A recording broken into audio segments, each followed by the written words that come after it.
All right, just when you think you've heard it all when it comes to teens, and I have one, so I'm paying attention to this, this one might have you saying, wait, what?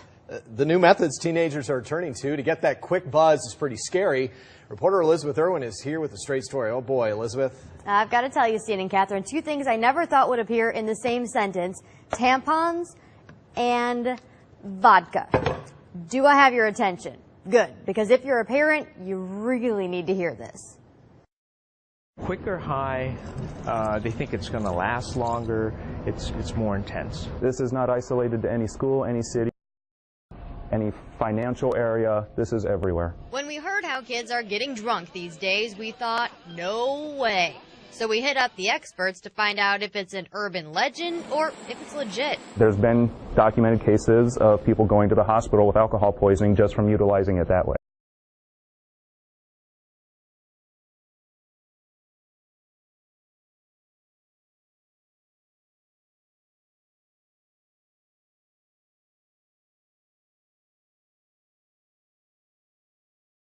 But a malfunctioning iPhone is not one of them. And it certainly does not warrant 5 calls to the cops. But that's exactly what Michael Allen Skopek did to the Kendall County, Illinois Police Department last week.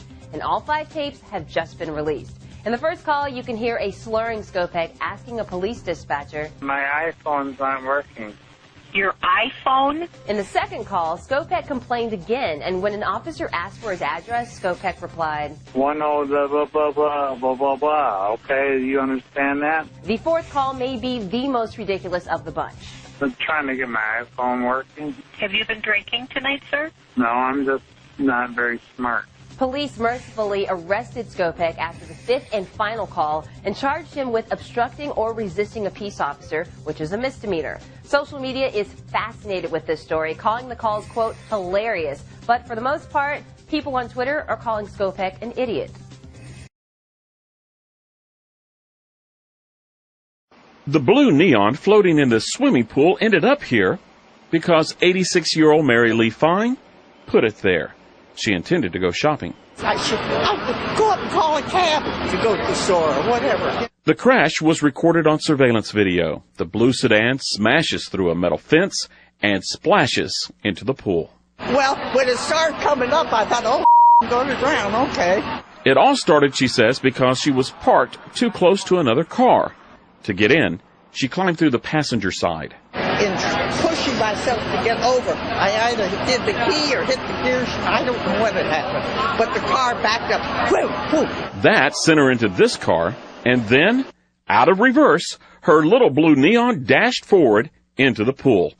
It was a frightening scene for family members. I got a picture of the car, and I flipped out and drove right over here. 2 things saved Mrs. Fine's life. One of these patio chairs got knocked into the pool, and the back end of the car sat on top of the chair, preventing the car from sinking to the bottom. That bought just enough time for an amazing rescue to take place.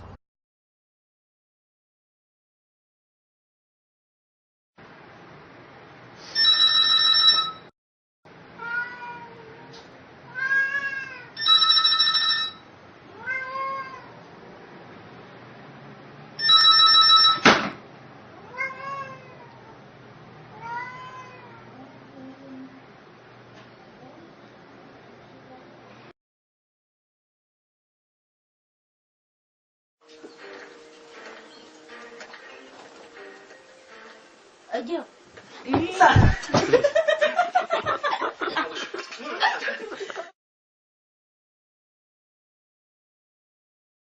لك انت ابني دكتور فايز دكتور فايز دكتور مصطفى صبي المخابرات ما بيقول لي هالحكي هذا. انا صبي دكتور فايز انا صرمتي اشرف منك دكتور فايز دكتور فايز دكتور مصطفى دكتور بالتجربه مش خطوطه.